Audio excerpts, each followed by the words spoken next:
Alright, hi everyone, welcome back to the second half of the Escalation pack review. Joining me is Mark once again. Hi Mark. Hi. Alright, let's get things started right away with Fairchild 3.0. This looks pretty nasty.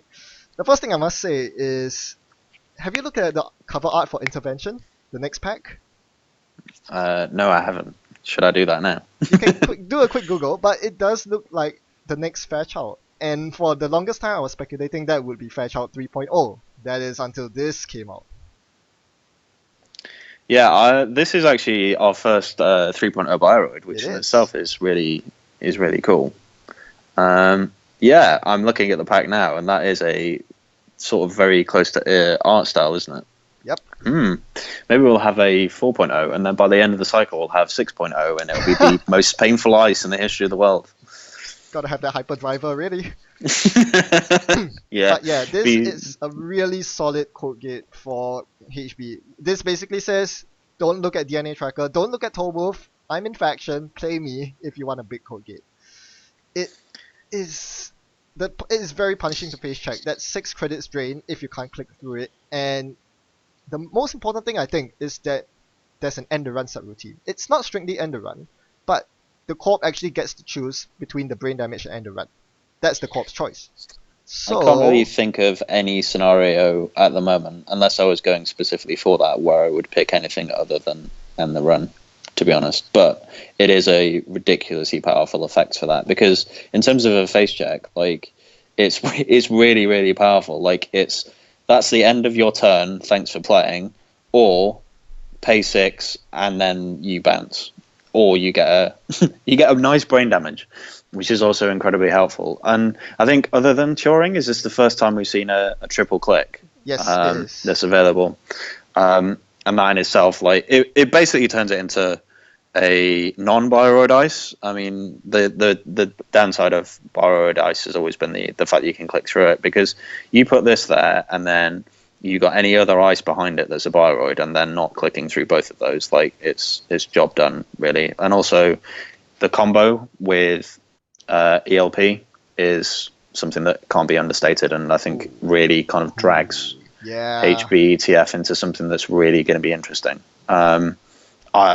Early game as well, like, so if you look at some of the Bioroids, so you've got like Itchy, like early game, that doesn't really do very much. This is going to be painful whenever you hit it. And it ends a run. Yes, it ends a run. That is actually a really big deal. I mean, I can't overstate how big it is. This means that no, I'm not going to even bother explaining it. It's huge. Yeah, basically it means that they can't go Hail Mary, eat all the subroutines, and expect to get a big medium dig or anything. Now, the fact that it is triple click means that from now on, every runner running against ETF cannot run on second click, not without an installed decoder at least. And that is actually a big deal. More than the power of face checking Fairchild itself, this actually constricts runner play, for example. Runner play. They can't go like click 1, install paperclip, click 2 account siphon, because they might hit that Fairchild and be forced to break it.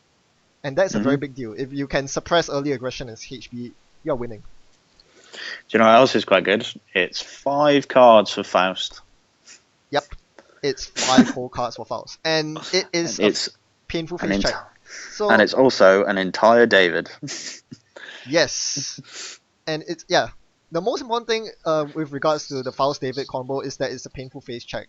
Because with barriers, for example, they can just bounce out and then knife it the next click. You can't do that with Fairchild. You have to break it the first time, maybe with David, get another David, and then spoon it. Hopefully the Corp hasn't iced it up with a Quandary or a Rainbow on top of it.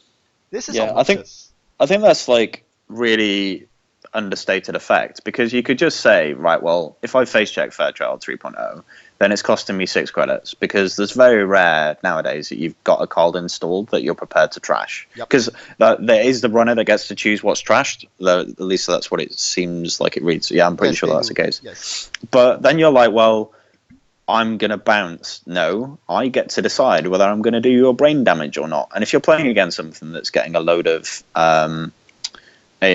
cards because it's using Faust, or it's kind of drawing through, then getting them down to 4 hand size for the rest of the game is like something that's not to be understated, especially if you've got nothing in the bottom of the remote. And like, well, do you want to trade that out for a thing? Like, I'd trade an access to reduce their hand size to 4 for the rest of the game in certain circumstances. So I think that can't really be understated. Yes, and not to mention that because it's not a pure end run subroutine, Endless Hunger can't break it. That too. Very important. Yeah. For all the people out there that are playing Apex still, well done. But yes, this is a phenomenal piece of ice, and Niai mentioned that it has good ratios: 6 to res, 5 to 5 strength. That is. Whew. Those are some Also good numbers. combos really well with Ravana, because you can always do that last one and then kind of make that decision, and it certainly makes you think about it when you're playing against Ravana. Yes, the last subroutine is very brutal once it goes on Ravana. I think a lot of people will be forced to either play good decoders or just be resigned to clicking through this. And if runners are clicking through your Fairchild 3.0s every single time, you're winning. Yeah, definitely. Well, speaking of good no, not yet. Let's go to Arc Dropdown. This card was spoiled on Dodgepong stream, and it allows you to exile a single type, a single name card from the game. Single name card being, if you name Account Siphon, all the copies of Account Siphon in the bin are now gone. Personally, I think it's really like, I would, I see a lot of similarities with, what do you call that? Brainstorm. It feels like it does nothing most of the time. Feels like it might just be a dead card most of the time, but when it does hit, when you do get that hit off, it is brutal and possibly game changing. But I think you think otherwise. You think it has a lot of good use cases. Yes, I am gonna probably say this is my favorite card in the pack, and that's probably quite controversial. But I'm probably a little bit more evil when I kind of think about doing things with Netrunner than you are, Ben. So I mean, if you think about the targets for this, like things that you could do that make people really, really sad, like you can hit breakers if they're in the bin, and I know that you'll have had this experience as well. It's like, oh, paperclip, I'll just put that in the bin until I need it, and it's like, right, well, you don't have that breaker anymore, so how are you planning on breaking my barriers? You've got Siphon, so same old Siphon no longer becomes a thing. I think this single-handedly makes people question whether or not they're going to play Max, because you've got to keep Levy in hand. Like, you've got to. If you're playing against HB and you've not got Levy in hand, you could end up finding yourself with no cards for quite a long time out of that. And, like, the natural thing that you get from Art Lockdown as well is, like, it's 1 credit. Like, it's 1 credit and a click. That's nothing to HB. And you can get it back because you've got archive memories in Faction. You can hit Parasite and Medium. You're talking about the things like the Dumblefork stacks, like, they'll go, oh, I'll just toss this in the bin and I'll clone chip it back at the right point, or I'll deja vu and install these all over again. It's like, well, no, you're no longer going to be overly installing parasites. You get to use them once, and then I'm going to get rid of it because I'm no longer interested in you doing this. I'm going to be taking back control. And I think that if I was going to play ETF, I'd be playing something along those lines of a very reactive, shutting the runner down. And this is kind of where it feels like HB's going. Being able to do that and being reactive and stopping the runner from doing exactly what they want to do. And I think that this is the kind of quintessential card for doing that and that ability. Like, just the fact that you can look at someone's deck and then all of a sudden they're going, actually, I'm going to deja vu at this point, or I'm gonna levy now rather than kind of at the end, just in case you are running at that card. Like, the existence of it as well is just as powerful as the fact you have it in your deck. You really have some nefarious plans up your sleeve, I'll say that much. Well, yes, it is really, really powerful in a lockout deck, like you mentioned, something like Uncorrodable. It's only 2 influence as well, so you can actually splash for it, I think. Yep. And you could combine it in Wayland or something like that with Consulting Visit. Not that I've tried this at all, honest. Yeah, I think one really big deal is that the runner has no way to defend against it. It's not like Blacklist where you can trash it. It's not like Chronos Project where you can steal the agenda. This is almost impossible to circumvent unless you make a very conscious effort not to put your stuff in the bin. I think you do make an interesting point, though, and I don't want to kind of gush on this card too much because it is very use specific, and there will be some times where you're, for example, playing against Criminal, and it's just like, well, other than Siphon, I don't really have a target for this card because they're very rarely going to get their breakers out of the bin, and there will be some matches where the only time that this is powerful is when the cards you want to hit are in the bin, and you need to either get them in the bin or the runner needs to be careless / unaware enough that they are in the bin. And if you get this to hit and hit in a powerful way, then it's amazing, but it is taking up a deck slot. So I wouldn't say it's a 3 of or maybe even a 2 of, but I'm certainly looking at it as a card that I want to have in my deck, especially if I'm playing HB and it's free influence. Yeah, exactly. So that's the thing. You don't just put it in any old HB deck. You want a deck that enjoys its effect. Some lockout deck, a dedicated lockout deck. And the problem is I just don't see that these decks are viable right now. These are deck slots that are not dedicating to money or ice, and those are actually quite important right now. So perhaps in the future, I think there's a good Chronos Protocol deck in here somewhere, with the Shinseki ID of course. But that remains to be seen. Yeah, I think that this is going to be really interesting going forwards, and I'm convinced that there is a deck out there somewhere. But going into Worlds, I think that we may see it because I think that some people will revert to HBETF, but I don't think they'll be using it in as kind of a nefarious a way that I would like to see it be used in the future. Very interesting. Very bold prediction. I love it. Alright, what's the next card we have? It's another purple card. This is Helion Alpha Test. A beta test. Big brother. Yes, it's the beta test. The card's a bit bright, so it reads: play only if the runner trash an accessed Corp card during his or her last turn. It's trace 2 if successful, trash not 1 but 2 installed non-programs. If unsuccessful, take 1 bad pub. Oof, that's pretty good. Big stakes, but very huge condition. You need to force the runner to trash an access Corp card, and I think that is going to be a deal breaker right here. That is actually quite a hard prerequisite to meet, short of playing cards like Sensi Actors Union or Commercial Bankers Group, all those must trash cards. I think it's actually quite difficult to bait a runner into trashing cards. Yeah. My initial thoughts on this are it's 3 influence, which makes me kind of wonder on this a little bit. But it's really interesting if you consider it in CTM. And the 2 non-program cards, I think, is an idea of where you'd be looking at going with this. So you can use it to trash something like Salset Slums, or you could use it to trash a Natch, or you could use it to trash even something like a Plascrete or a Sports Hopper or something else that's kind of key in the meta right now. And you are required for them to trash something, which I think is probably a fair entry point for a really powerful effect like this. And it is only trace 2, which in itself may be a problem in the current meta because you've got people that are running Rabbit Hole and the likes of that. But I think that this is a fair card, but I also think that it's a very, very powerful effect if you can get it to hit. Yep, I think when you mention it in CTM, I think you also have Mambet Virtual Tour in there. That's a very good way to force the runner to actually trash stuff. And also get the trace to fire, because now they're poorer, you can use the trace to better effect. But yeah, as you rightfully point out, 3 influence is kind of a big deal. Yeah, I don't know if there's something that you could do in HB in this, but I kind of look at that and go, well, you could play Mumbai Virtual Tour in HB, I guess, and you could play Hellion Beta Test in that. But I kind of say, well, what advantage are you going to get out of trashing 2 non-program cards in most decks? Because the main thing against HB is being able to break the ice, so you want to be hitting on programs, which makes me kind of question why this is in this faction. But yeah, it remains to be seen what people do with this, but I think it's a really interesting effect. What kind of deck do you see this being played in if you think it makes top 16 in Worlds? If it does. CTM. CTM. Alright, we'll have a look.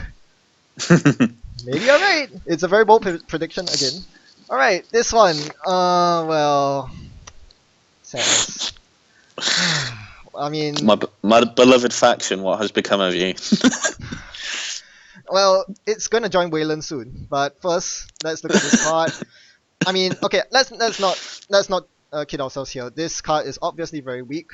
The only good thing I can see it doing is if you get a very big Kusanagi off with lots of poster agenda counters, you basically win the game if you have an Excalibur out in the open and the runner runs it, because there's no good way to break Excalibur. Yeah, without just killing yourself. It is Like, not. Yep. yeah, you would have to advance it what, say 8 times to do that. Yep.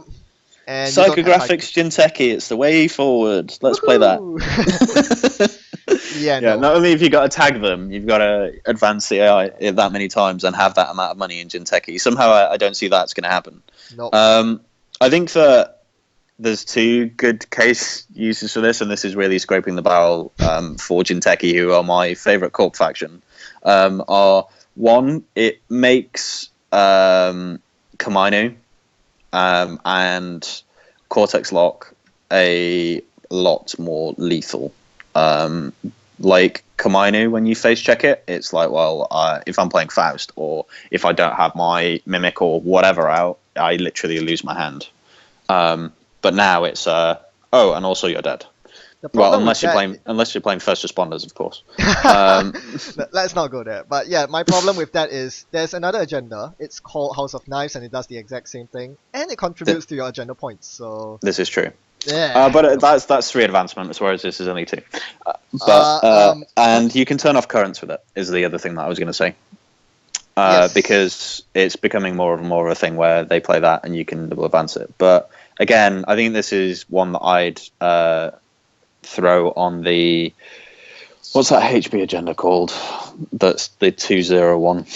Domestic sleepers? Yeah, that one. I'd throw it on the par with this. Of you'll occasionally see it in some weird janky decks, but overall you're not really going to see it played even in the future, in my opinion. I don't even see this in a janky deck. This is just too awful. Well, you said that this is a 2-0 agenda. Well, if you score it for 2 advancements, you're not getting any power counters on it. Agenda counters on it. So yeah, this is true. Best play the House of Knights. It's literally pointless in terms of unless you're turning off a current. That's it. Yeah. Or getting the other person to score some fan sites, which you clearly want to do. Yeah, I'm just gonna evaluate this as a blank 2-0 agenda. You could actually, thinking about it off the top of my head, you could combo this with clones are not people, and then you would get is it 1 agenda point off that? 1 agenda point. So that could be an interesting way if you put that into play and then you play that in the next turn. It's a way of fast advancing out of Shinseki. Said no one ever. Yes, we are really scraping the bottom of the barrel. Sorry. Yeah, personally, I went a different route. I thought it's a good way to get an agenda in your score area, which means you get Archer. Yeah, you can rest stuff that require forfeiting an agenda, so that's cool. It's we're also forgetting exchange of information because we're clearly going to be playing tag decks in Shinseki now. Yes, because we're running mid seasons and psychographics already. Yes. Mhm. Very good. Very good. We've solved the Netrunner problem. This is very good. This is a very good brainstorming session.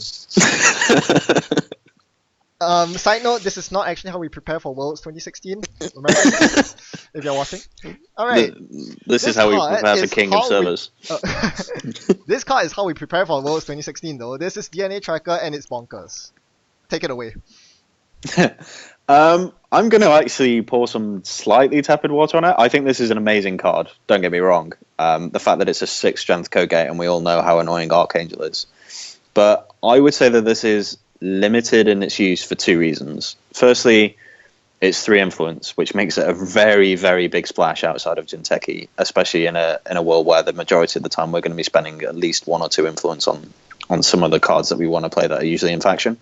I would also say that I would very rarely want to put this in my scoring remote. I would put this on a central, and it would be very annoying for doing that.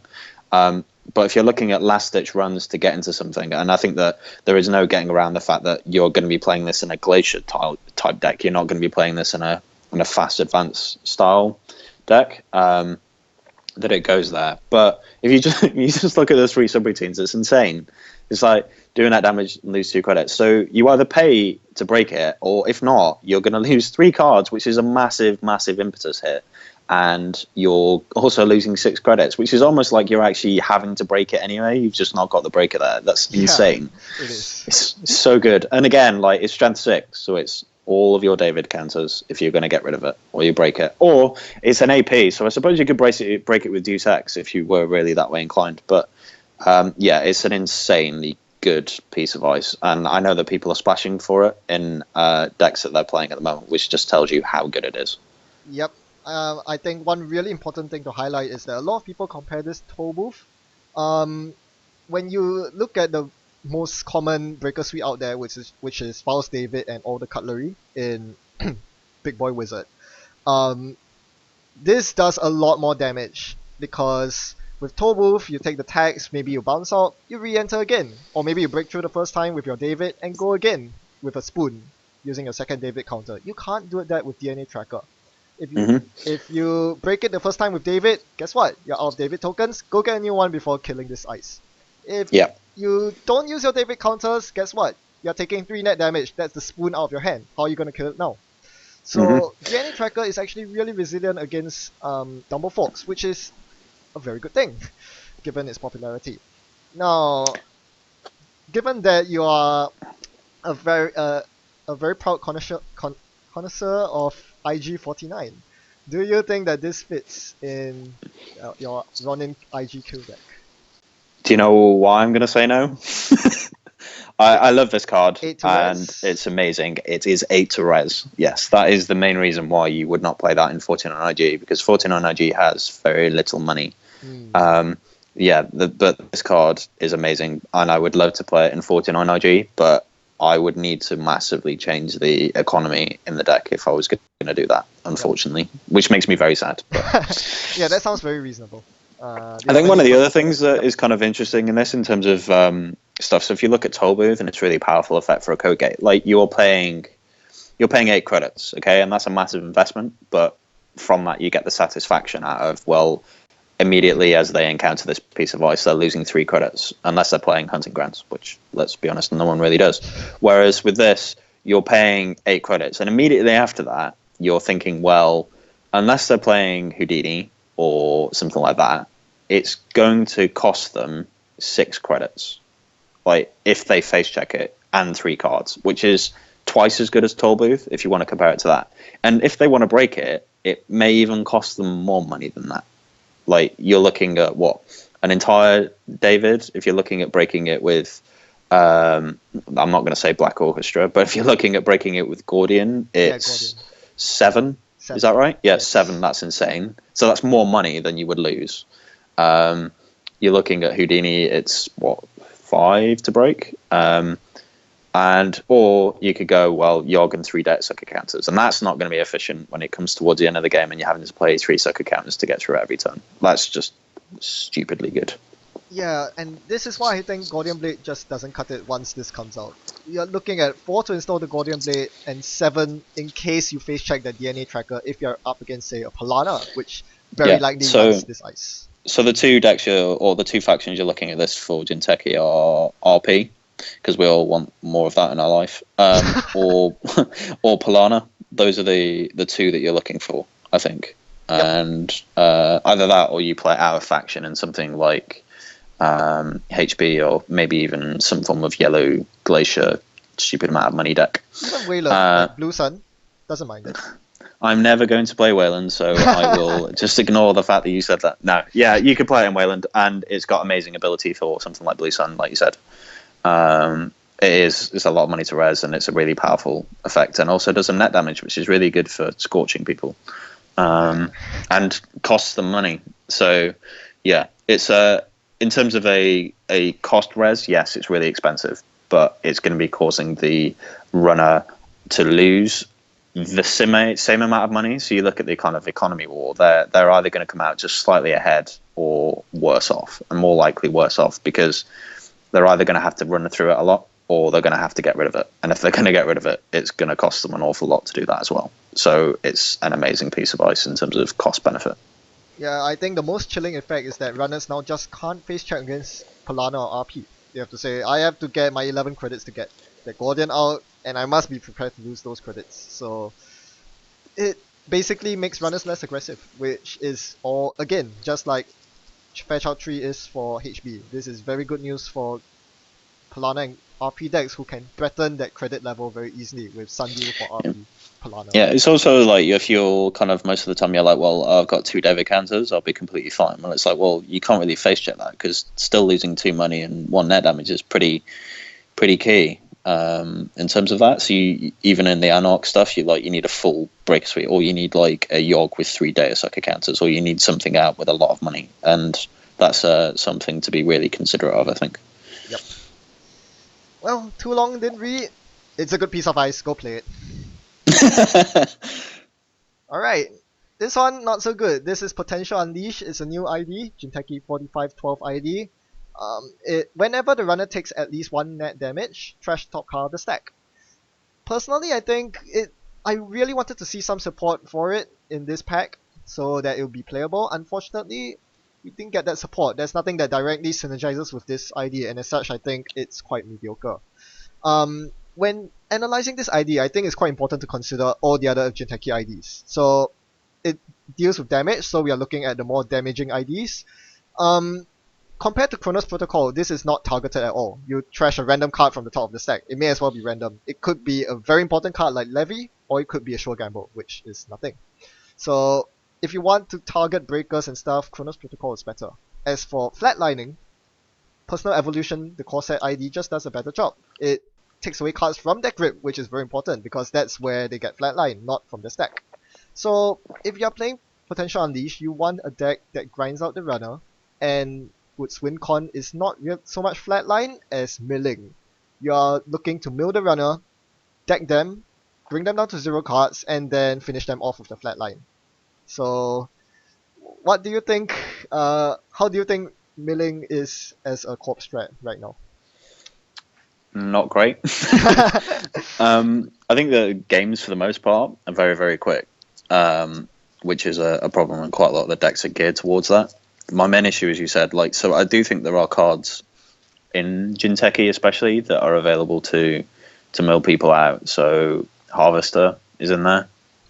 Oh gosh. You've got Chitana, I think, and you've also got like Kamainu and other things from that, which allow you to clear people's hands or get them to at least put some cards in the bin. Now that's fine and that's fair enough, but you've got to keep them out, because essentially you're trying to get rid of 45 cards and then kill them, and I don't see how you can use that ice that I've just mentioned to keep people out for the amount of time you need to get rid of 45 cards in the hand.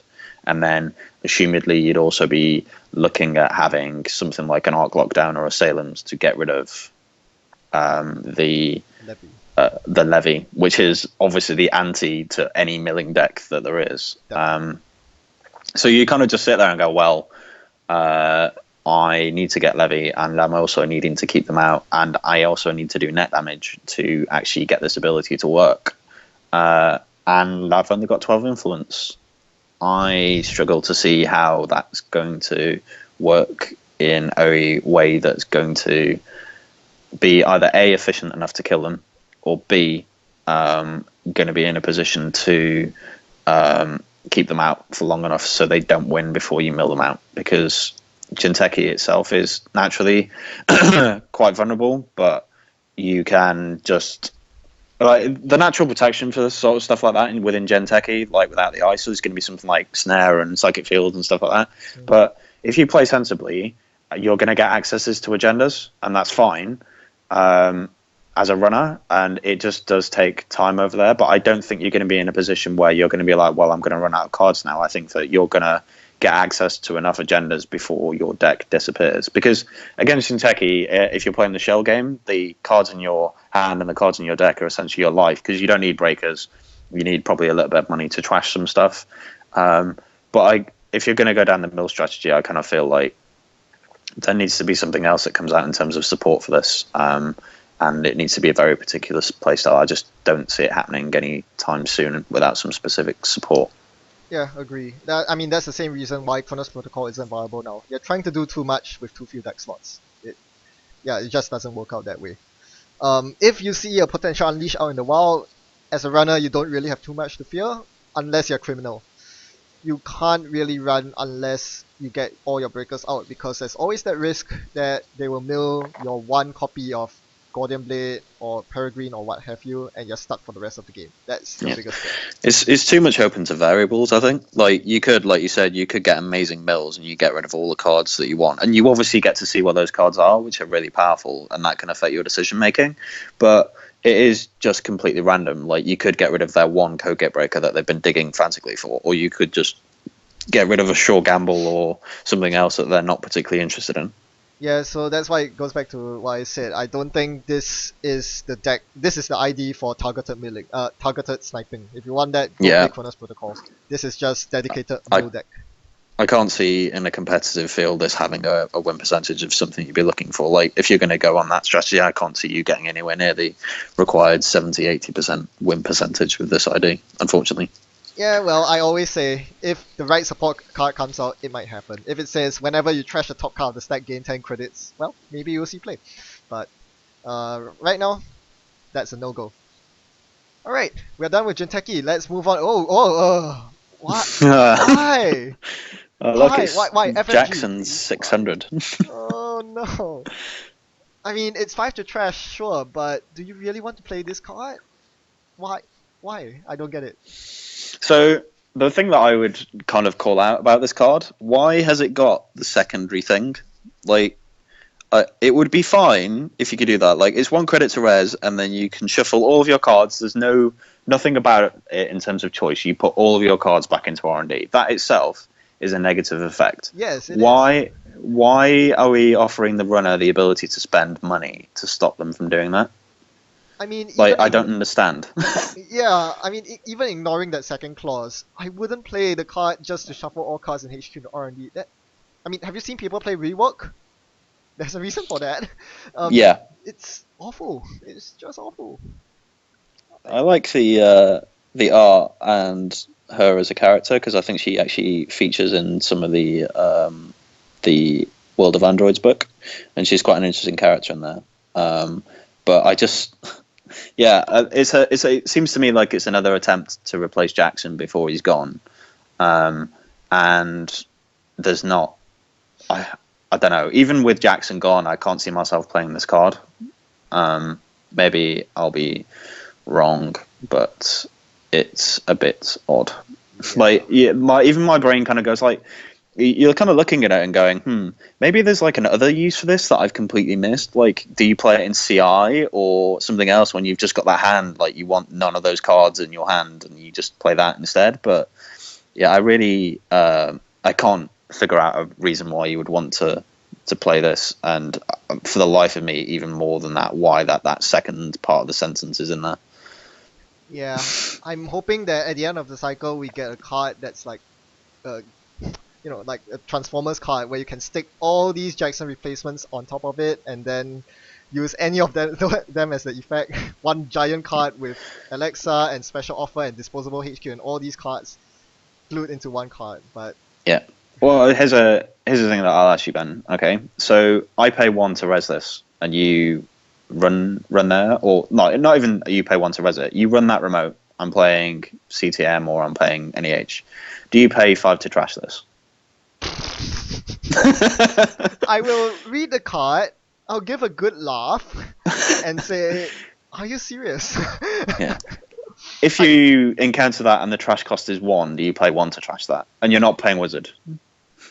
I cannot, like, things that are 5 to trash are Sansan and things like that. Like, even Jackson's 3 to trash. Why is this 5? Why does this card exist? But why is it 5? I don't understand why it's 5. So it synergizes with product recall. You get 4 credits, net 4 out of it. That's something, I guess. That's really scraping the barrel, Ben. Yeah, basically, no. Let's move on. I've exhausted my rant for that. Observe and Destroy. I think this is a card that really excites you. Now, It is. I think the card that you draw a parallel to this with is Hatchet Job. They both kind of do the same thing. They trash Hatchet Job, actually all enforcing loyalty for that matter. They remove a card from installation, but They are traces. Yeah, different conditions. Hatchet Job requires a trace and is trashable, and is a double. Observe and Destroy requires the runner to have 5 credits or less. So, what are your thoughts? I really like this card. Again, it proves to my worser nature than you have. Trashing one install card is an insane ability, but obviously it's reasonably balanced. But with the prevalence of things like closed accounts here, like there's a certain amount of stuff that you can just look at that and go, well, that's insane. If you kind of combo it in the right way, so you kind of sit there and go, well, okay, I'm on 1 credit. They have just done a load of stuff or siphoned me or whatever that is. I don't have the money to trash X resource or to do get rid of Y program, but I can close accounts and then I can get rid of that liberated accounts, or I can get rid of that breaker that they've been using to cause me havoc for the entirety of the game, or whatever that is, and just leave them in a massive, massive hole. And it's in faction for NBN,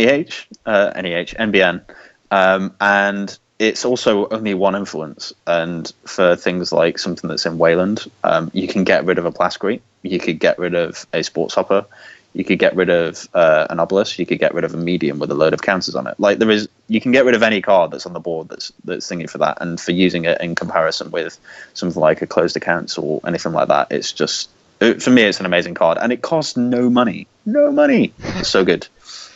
Yeah, the Wayland page is a bit iffy because you don't have close accounts in faction, so that's a lot of cards you have to import.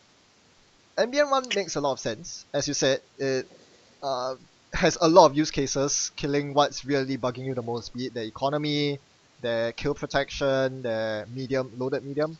The problem is, you need 2 clicks really to exercise this. You need 1 click to close accounts and 1 click to then observe and destroy, because realistically, which runner is going to be on fewer than 6 credits nowadays with Temusion out? Nazir. Poor Nasir, always the bane of our jokes. Brand, I should say. Yeah. Do you think, so if it appears in the world's top 16, what kind of decks will you think it will see play in? CTM again would be my thought, but I think that it does have a place in some yellow decks. And one of the key things is I also think that it's really powerful against the DLR deck, because it ignores the wireless net pavilion things from lock from that, and I think that for that reason, it's also really powerful against the diaper deck. If Dave Sayer is listening, I know how much he loves Hatchet Job and enforcing loyalty. So you can get rid of some of those key cards that he likes to keep sat there on his bookmark or whatever that might be. I just think it's quite versatile and really fun. Yeah, personally, I'm more of a skeptic of it because the prerequisite is actually quite a big deal. The fact that the runner has to be poor. In CTM, you already have a card that punishes a poor runner. It's hard-hitting use, and All-Seeing Eye just covers your base in the event that the runner is rich and has a lot of resources. In kill decks, it's a problem because you have to remove the tag. It doesn't, so which means that if you're double tagging them with breaking news, it removes the second tag. You need to learn the boom or the traffic accident, and that means they can clear the last tag on their turn if you played, say, a 24/7, which seems to be the best use case with Observe and Destroy. So personally, I'm a bit skeptical about it, but we'll see. It could be useful. Alright, this one is a really interesting current. Again, NBN gets all the currents because they're NBN. It's in their color pie. Good cards are in their color pie, therefore they get a pretty decent card. It's basically a reverse paywall. Instead of gaining a credit when the runner makes a successful run, they force the runner to lose a credit. So I personally think it replaces targeted marketing in CTM. Most players use targeted marketing to turn off Employee Strike, which is a hard counter to CTM. Well, this is better, isn't it? It directly synergizes with political assets. So the runner has to pay an additional credit to trash political assets now, in addition to the CTM trace. That's quite bonkers. I like it. I'm quite happy if you play this in CTM, Ben, because that means I can siphon you all day long.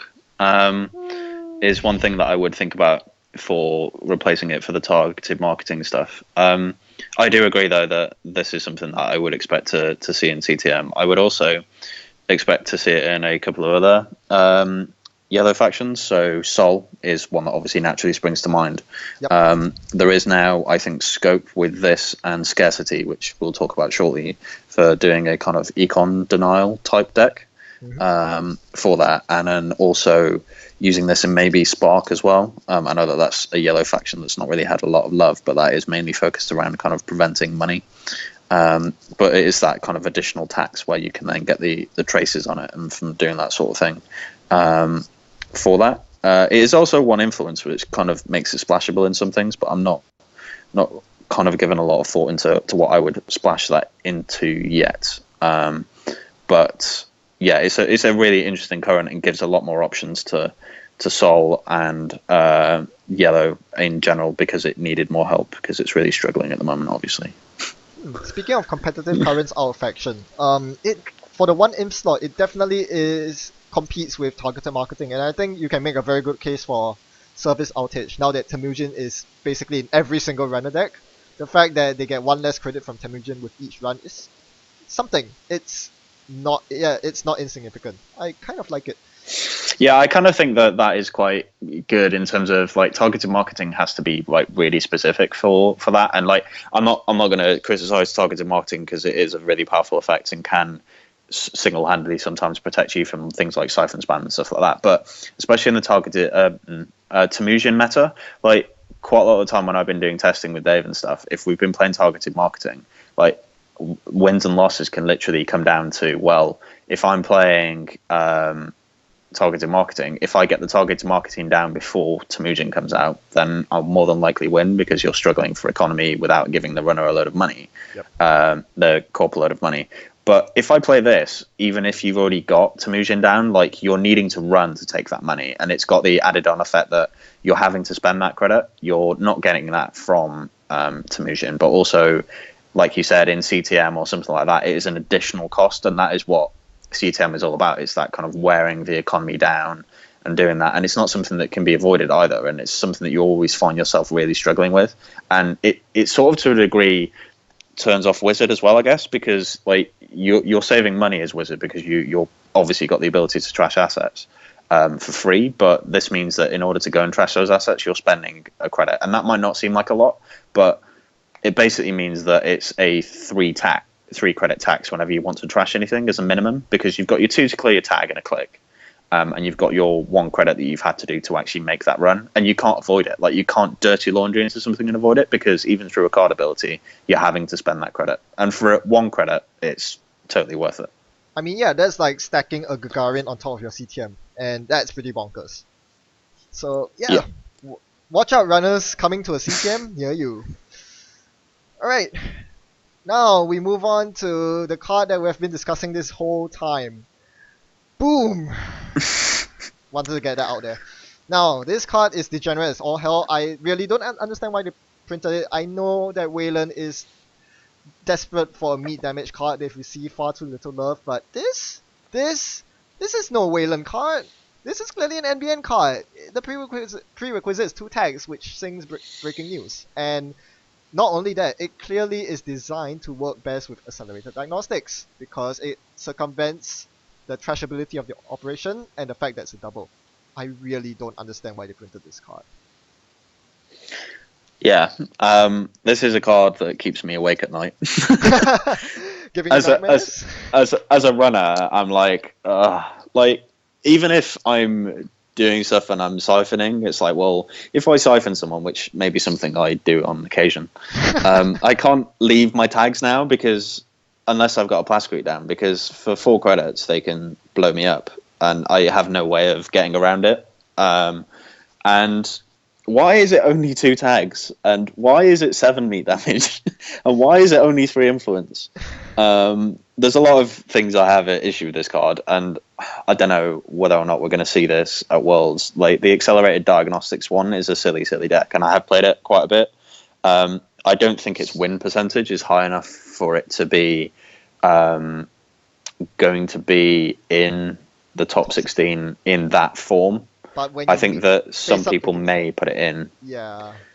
Like one of the considerations that I had was doing a kind of speedy NEH deck, but replacing Scorch with Boom. Like the only downside to Boom over Scorch is that it's trashable if you access it. Yep.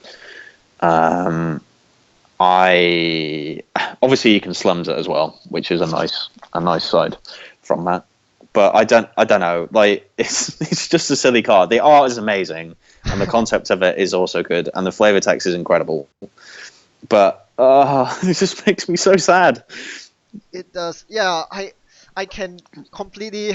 I have nightmares of going to Worlds, getting ready to own this thing, and then going up against someone who's playing that degenerate accelerated diagnostics boom deck, and they get a good draw and they win, and you're like, that just happened. There's nothing I could have done about that. But yeah, I mean, is it a fair card?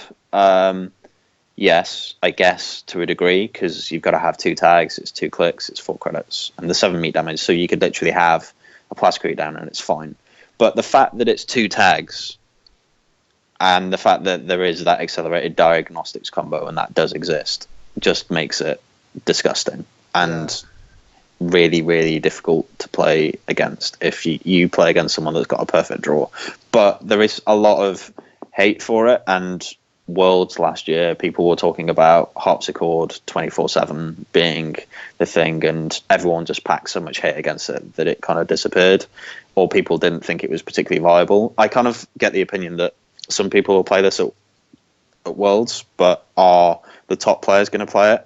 I don't think so, because the variables in it are too high, and having played it myself in testing against people, there's too many variables and too much hate from it, and you can just get yourself in a position where you just don't win games. So as a result, I think the card itself will be in a top 16 deck, but I don't think it will be in an accelerated diagnostics deck. I do think it might be in an accelerated diagnostics deck. I think someone will eventually be. I mean, if you put 1,000 monkeys in a room with a typewriter, they are bound to come up with something good. And same thing here. If there are a bunch of people playing this deck, it's not that hard to pilot accelerated diagnostics boom. You just have to assemble the combo and win. Someone's gonna do well with it, and that is what I think might sneak into the top 16 with the boom card. And also we have to watch out for Timmy Wong. Yes, that's that. When I say it will appear in someone's deck, what I actually mean is it will appear in Timmy Wong's deck, and he will be in the top 16, doing something that no one had considered about doing with it, and everyone will again declare how great he is. But I don't know. I kind of feel like there's too much high variance for it, and that it is relying on card variation and draw to an extent. And Salset slums being prevalent is interesting. And if you access one of them, like you only need then 1 Plascrete and you're safe. And people are going to play Obelisk. People are going to play Hades Shard. People are going to play Eden Shard. Like the existence of this is making people put hate in because they don't want to lose to this deck. And I think that for me is a reason not to play it. Yeah, I think it's really going to come down to the hate cards, because a lot of the hate cards are very specific to this particular matchup. Plascrete is not a good answer because You need 3. Yeah, exactly. Accelerated diagnostics into 24/7 double boom is 14 meat damage. What else do we have? Hades Shard is 1 influence and very niche. Doesn't synergize with most strategies unless you're going full on degenerate with Keyhole. You could. Yeah, there's not many other good answers. You're spending some influence on that. The only other consideration that I'd had for doing something alongside it would be playing one of these resource protection things and a Plascrete. So one of the plays that you can do if they, for example, play Guru Devinda or a First Responders, because everyone knows how great that card is now. If you play that in with it, normally you would be able to, if you don't have the Plascrete, you can 24/7 All-Seeing Eye boom, and then they're dead because it just gets rid of the resources. Yes. However, if you've got a Plascrete down and one of these, then you don't actually need 3 Plascretes, you just need them both down, and that is a big ask, and I'm not saying that it's not, but they can't All-Seeing Eye and then single boom because you're dead, and don't forget they need to power Shutdown and Jackson to be able to play this combo. So if they don't kill you that turn, then they lose the game. Yeah, I think meat damage protection is kind of futile because even with that combo, all the Corp needs to do is to play 24/7 from their hand and kill Guru Navinda. Then proceed as normal with the combo. So it looks like it really is all about disrupting the combo. Cards like Rumor Mill is probably going to be really good against it. right? Yes, because it blanks Jackson, which is good. Yep. Alright, so if good cards were in the color pie of NBN, well, bad cards in the color pie of Wayland, here you go. Door to door, the Wayland currents, instead of getting service outage, we get this piece of crap. I have absolutely nothing to say about this. Do you? I have a couple of things to say about this. Please. Why is it a trace? Because Is my it's first bad. question. Because it's Okay, then this is my second question is, if it is a trace, why is it trace 1? This card kind of feels to me like they played with this in testing and they made it 3, right? And 3 is fine for this effect, but that trace shouldn't be there. That should just be when the runner's turn begins. If it's successful, do 1 meat damage. If the runner is tagged, otherwise give the runner 1 tag. That is a really powerful effect for 3 credits. If you're paying this for 3 credits in Wayland, half of the runners out there that people are playing, they don't even need to pay any money to beat the trace in this. And people are playing Rabbit Hole and various other things in this. And it's just, why is it trace? And if it is a trace, that's fine. Why is it 3 to play it? I don't understand who thought this was a good card. It's an interesting effect, and it's just terrible. Why is it trace 1?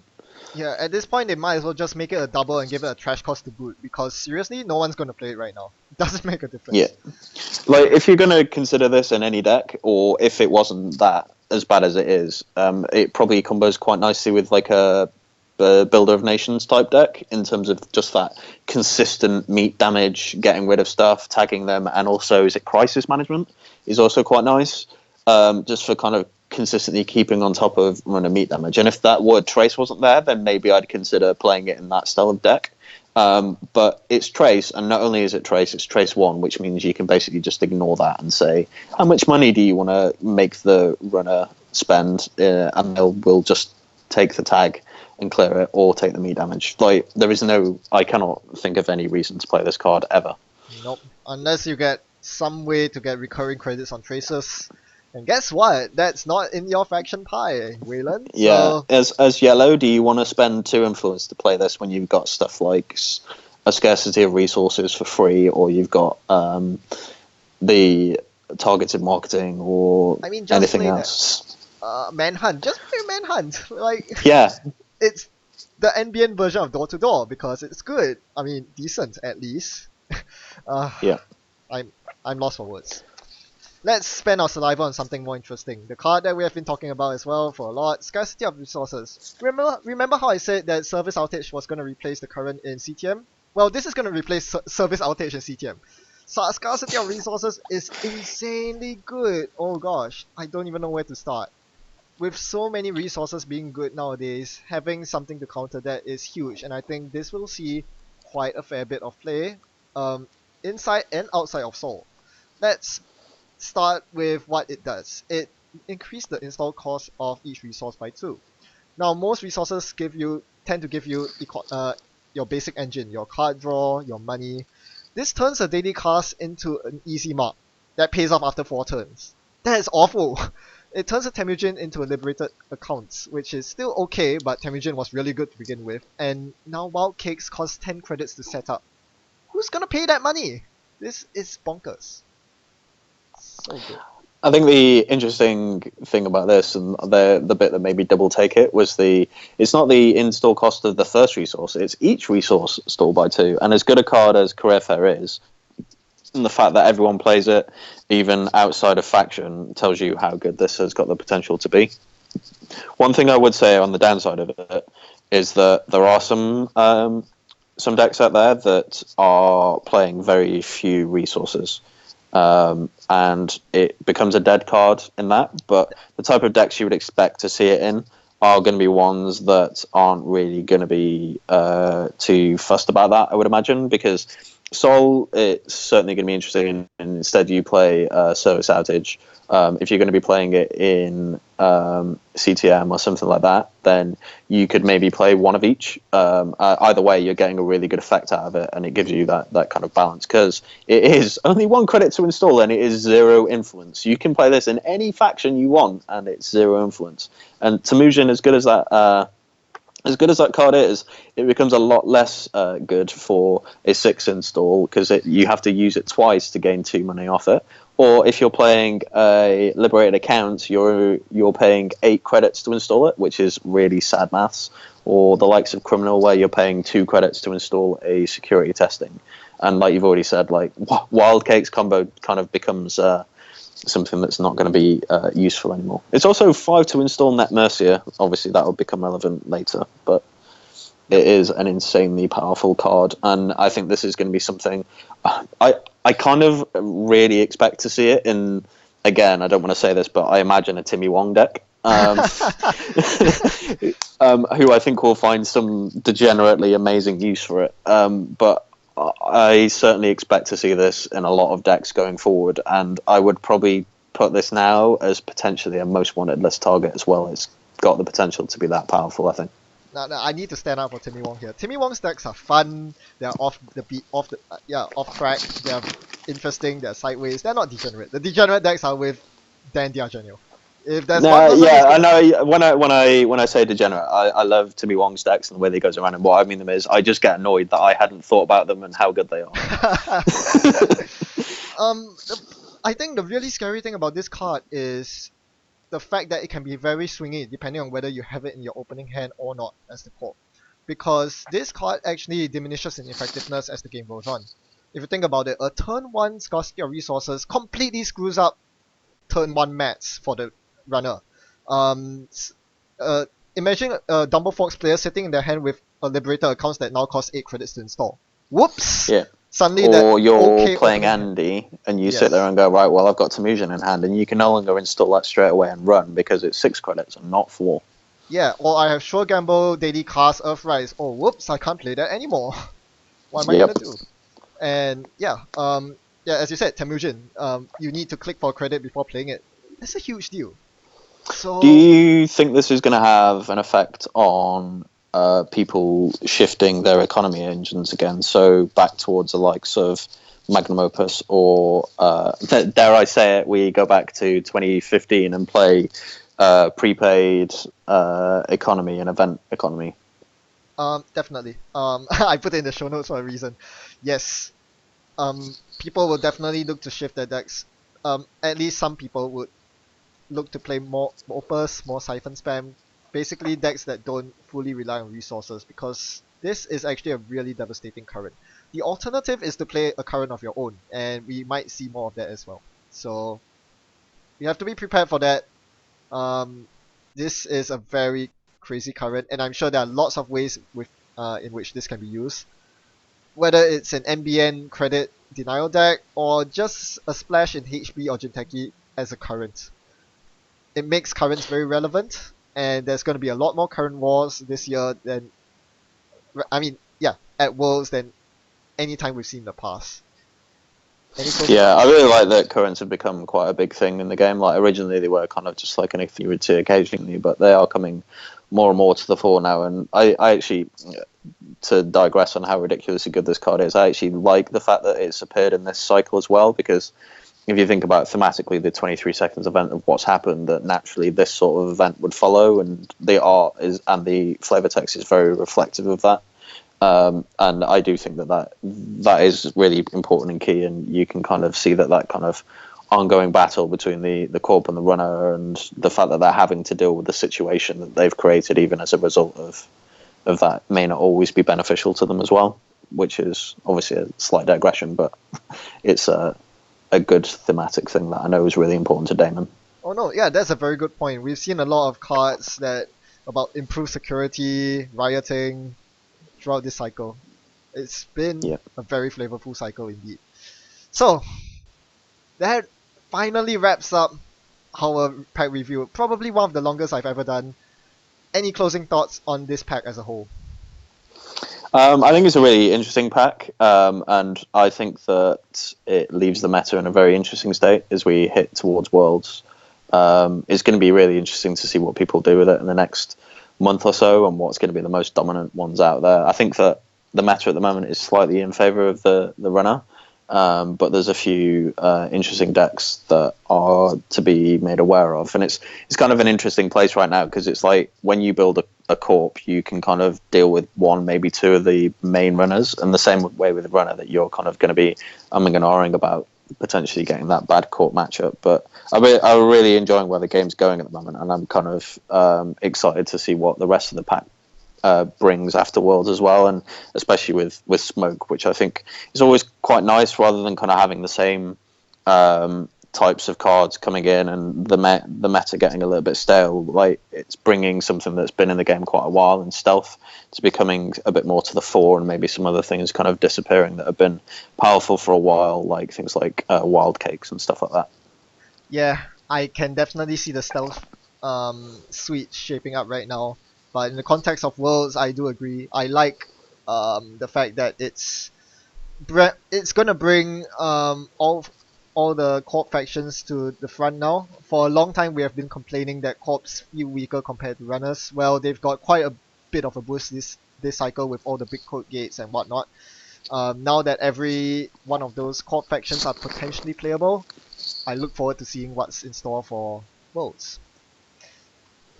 Well, so that does it for our pack review. Thanks again, Mark, for your time. Yeah, thanks for having me. And for the rest of you, happy net running. See you around.